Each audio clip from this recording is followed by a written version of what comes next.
صلاة القيام عثابكم الله. الله أكبر.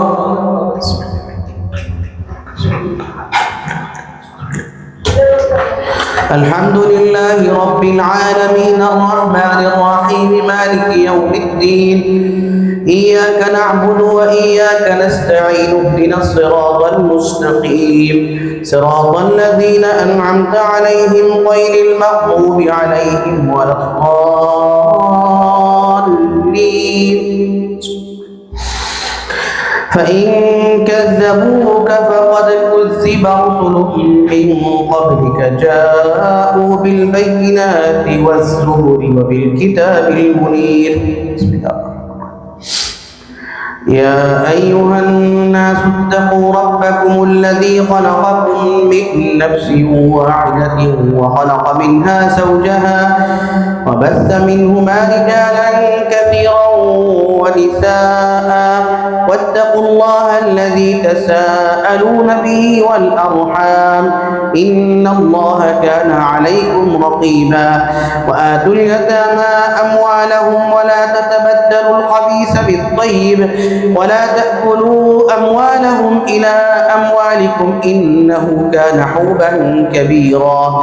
وإن خفتم ألا تقسطوا في اليتامى فانكحوا ما طاب لكم من النساء مثنى وثلاث ورباع.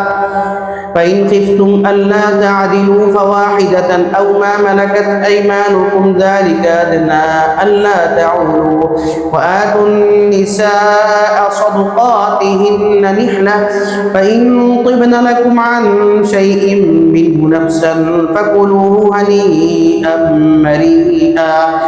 ولا تؤتوا السفهاء أموالكم التي جعل الله لكم قياما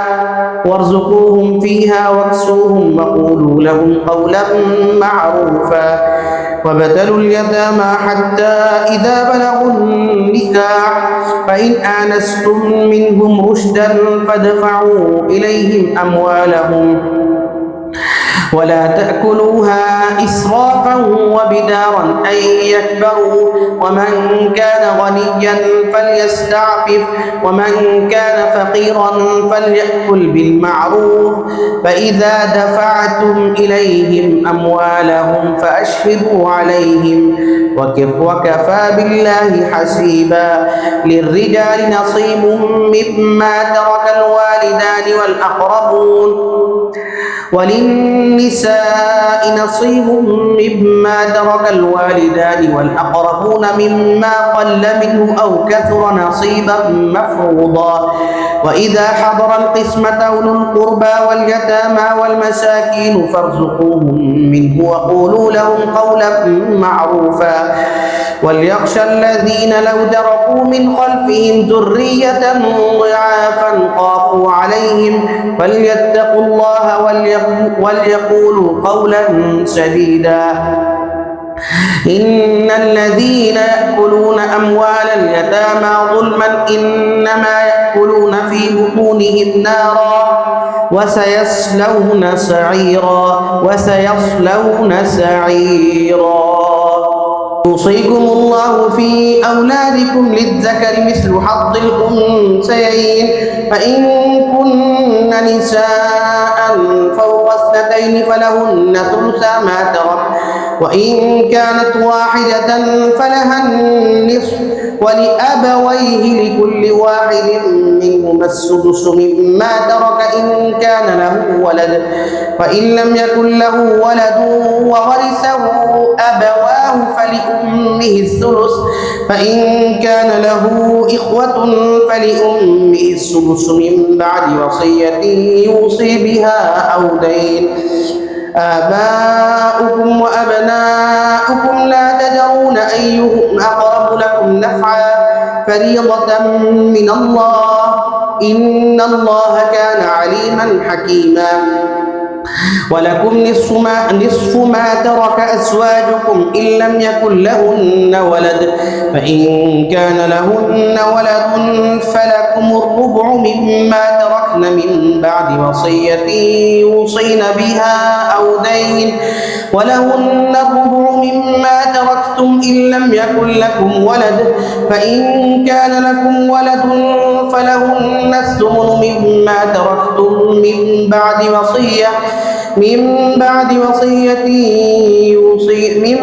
وصية توصون بها أو دين. وإن كان رجل يورث كلالة أو امرأة وله أخ أو أخت فلكل واحد منهما السدس، فإن كانوا أكثر من ذلك فهم شركاء في الثلث من بعد وصية يوصى بها أو دين غير مضار، وصية من الله والله عليم حليم. تلك حدود الله، ومن يطع الله ورسوله يدخله جنات تجري من تحتها الأنهار خالدين فيها، وذلك الفوز العظيم. ومن يعص الله ورسوله ويتعد حدوده يدخله نارا خالدا فيها وله عذاب مهين. واللاتي يأتين الفاحشة من نسائكم فاستشهدوا عليهن 4 منكم، فإن شهدوا فامسكوهن في البيوت حتى يتوفاهن الموت أو يجعل الله لهن سبيلا. واللذان يأتيانها منكم فآذوهما، فإن تابا وأصلحا فأعرضوا عنهما إن الله كان توابا رحيما. إنما التوبة على الله للذين يعملون السوء بجهالة ثم يتوبون من قريب فأولئك يتوب الله عليهم وكان الله عليما حكيما. وليست التوبة للذين يعملون السيئات حتى إذا حضر أحدهم الموت قال إني تبت الآن ولا الذين يموتون وهم كفار أولئك أعتدنا لهم عذابا أليما. يا أيها الذين آمنوا لا يحل لكم أن ترثوا النساء كرها، إنما التوبة للذين يعملون السيئات إنما التوبة للذين يعملون السوء وليست التوبة للذين يعملون السيئات واللذان يأتيانها منكم فآذوهما فإن تابا وأصلحا فأعرضوا عنهما إن الله كان توابا رحيما. إنما التوبة للذين يعملون السوء بجهالة ثم يتوبون من قريب فأولئك يتوب الله عليهم وكان الله عليما حكيما. إنما التوبة على الله للذين يعملون السوء بجهالة ثم يتوبون من قريب فأولئك يتوب الله عليهم وكان الله عليما حكيما. وليست التوبة للذين يعملون السيئات حتى إذا حضر أحدهم الموت قال إني تبت الآن ولا الذين يموتون وهم كفار أولئك أعتدنا لهم عذابا أليما. يا أيها الذين آمنوا لا يحل لكم أن ترثوا النساء كرها ولا تعضلوهن لتذهبوا ببعض ما آتيتموهن إلا أن يأتين بفاحشة مبينة وعاشروهن بالمعروف فإن كرهتموهن فعسى أن تكرهوا شيئا ويجعل الله فيه خيرا كثيرا. وإن أردتم استبدال زوج مكان زوج وآتيتم إحداهن قنطارا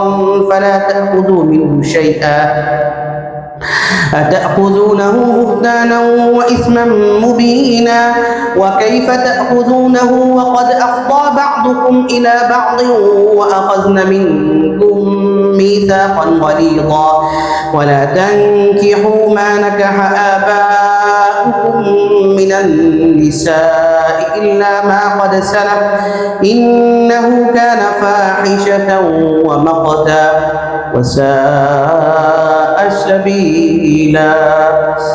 حرمت عليكم أمهاتكم وبناتكم وأخواتكم وعماتكم وخالاتكم وبنات الأخ وبنات الأخت وأمهاتكم اللاتي أرضعنكم وأخواتكم من الرضاعة وأمهات نسائكم وربائبكم اللاتي في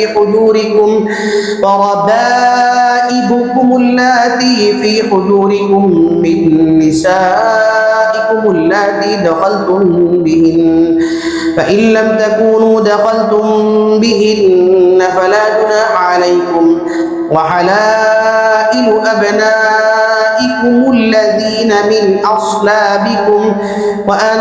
تجمعوا بين الأختين إلا ما قد سلف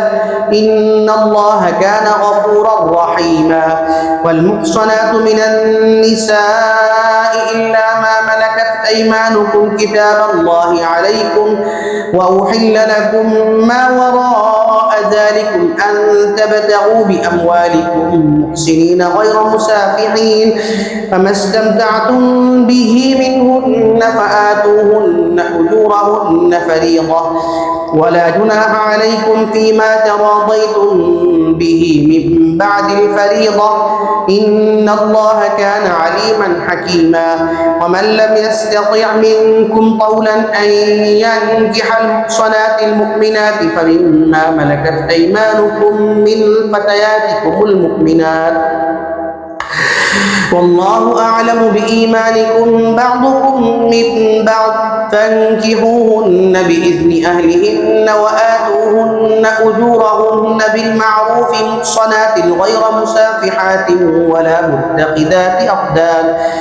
فإذا أحسن فإن أتين بفاحشة فعليهن نصف ما على المحصنات من العذاب فانكحوهن بإذن أهلهن وآتوهن أجورهن بالمعروف محصنات غير مسافحات ولا متخذات أخدان فإذا أحصن فإن أتين بفاحشة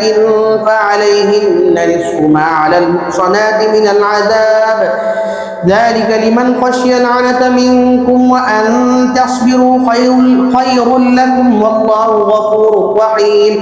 يريد الله ليبين لكم ويهديكم سنن الذين من قبلكم ويتوب عليكم والله عليم حكيم. والله يريد أن يتوب عليكم ويريد الذين يتبعون الشهوات أن تميلوا ميلا عظيما. يريد الله أن يخفف عنكم وخلق الإنسان ضعيفا. فانكحوهن بإذن أهلهن وآتوهن أجورهن بالمعروف محصنات غير مسافحات ولا متخذات أخدان. يا أيها الذين آمنوا لا تأكلوا أموالكم بينكم بالباطل إلا أن تكون تجارة عن تراض منكم ولا تقتلوا أنفسكم إن الله كان بكم رحيما. ومن يفعل ذلك عدوانا وظلما فسوف نصليه نارا وكان ذلك على الله يسيرا. إن تجتنبوا كبائر ما تنهون عنه نكفر عنكم سيئاتكم وندخلكم مدخلا كريما. ولا تتمنوا ما فضل الله به بعضكم على بعض للرجال نصيب مما اكتسبوا وللنساء نصيب مما اكتسبن واسألوا الله من فضله إن الله كان بكل شيء عليما. ولكل جعلنا موالي مما ترك الوالدان والأقربون والذين عقدت أيمانكم فآتوهم نصيبهم إن الله كان على كل شيء شهيدا. الرجال قوامون على النساء بما فضل الله بعضهم على بعض وبما أنفقوا من أموالهم فالصالحات قانتات حافظات للغيب بما حفظ الله واللاتي تخافون نشوزهن فعظوهن واهجروهن في المضاجع واضربوهن فإن أطعنكم فلا تبغوا عليهن سبيلا إن الله كان عليا كبيرا وإن خفتم شقاق بينهما فابعثوا حكما من أهله وحكما من أهلها إن يريدا إصلاحا يوفق الله بينهما إن الله كان عليما خبيرا واعبدوا الله ولا تشركوا به شيئا وبالوالدين إحسانا وبذي القربى واليتامى والمساكين والجار ذي القربى والجار الجنب والصاحب بالجنب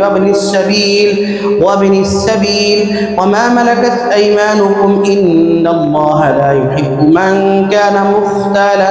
فخورا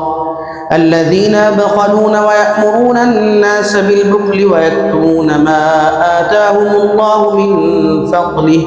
وأعتدنا للكافرين عذابا مهينا والذين ينفقون أموالهم رئاء الناس ولا يؤمنون بالله ولا باليوم الآخر ومن يكن الشيطان له قرينا فساء قرينا وماذا عليهم لو آمنوا بالله واليوم الآخر وأنفقوا مما رزقهم الله وكان الله بهم عليما إن الله لا يظلم مثقال ذرة وإن تك حسنة يضاعفها ويؤت من لدنه أجرا عظيما فكيف إذا جئنا من كل أمة بشهيد وجئنا بك على هؤلاء شهيدا يومئذ يود الذين كفروا وعصوا الرسول لو تسوى بهم الأرض ولا يكتمون الله حديثا يا أيها الذين آمنوا لا تقربوا الصلاة وأنتم سكارى حتى تعلموا ما تقولون ولا جنبا إلا عابري سبيل حتى تغتسلوا وإن كنتم مرضى أو على سفر أو جاء أحد منكم من الغائط أو لامستم النساء فلم تجدوا ماء فتيمموا صعيدا طيبا فامسحوا بوجوهكم وأيديكم إن الله كان عفوا غفورا ألم تر إلى الذين أوتوا نصيبا من الكتاب يشترون الضلالة ويريدون أن تضلوا السبيل والله أعلم بأعدائكم وكفى بالله وليا وكفى بالله نصيرا من الذين هادوا يحرفون الكلم عن مواضعه ويقولون سمعنا وعصينا واسمع غير مسمع وراعنا ليا بألسنتهم وطعنا في الدين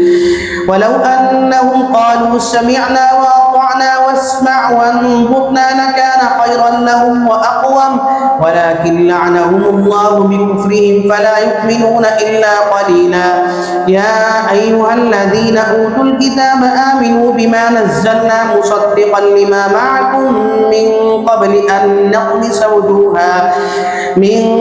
أن نطمس وجوها فنردها على أدبارها أو نلعنهم كما لعنا أصحاب السبت وكان أمر الله مفعولا إن الله لا يغفر أن يشرك به ويغفر ما دون ذلك لمن يشاء ومن يشرك بالله فقد افترى إثما عظيما ألم تر إلى الذين يزكون أنفسهم بل الله يزكي من يشاء ولا يظلمون فتيلا انظر كيف يفترون على الله الكذب وكفى به إثما مبينا ألم تر إلى الذين أوتوا نصيبا من الكتاب يؤمنون بالجبت والطاغوت ويقولون للذين كفروا هؤلاء أهدى من الذين آمنوا سبيلا أولئك الذين لعنهم الله ومن يلعن الله فلن تجد له نصيرا أم لهم نصيب من الملك فإذا لا يؤتون الناس نقيرا أم يحسدون الناس على ما آتاهم الله من فضله فقد آتينا آل إبراهيم الكتاب والحكمة وآتيناهم ملكا عظيما فمنهم من آمن به ومنهم من صد عنه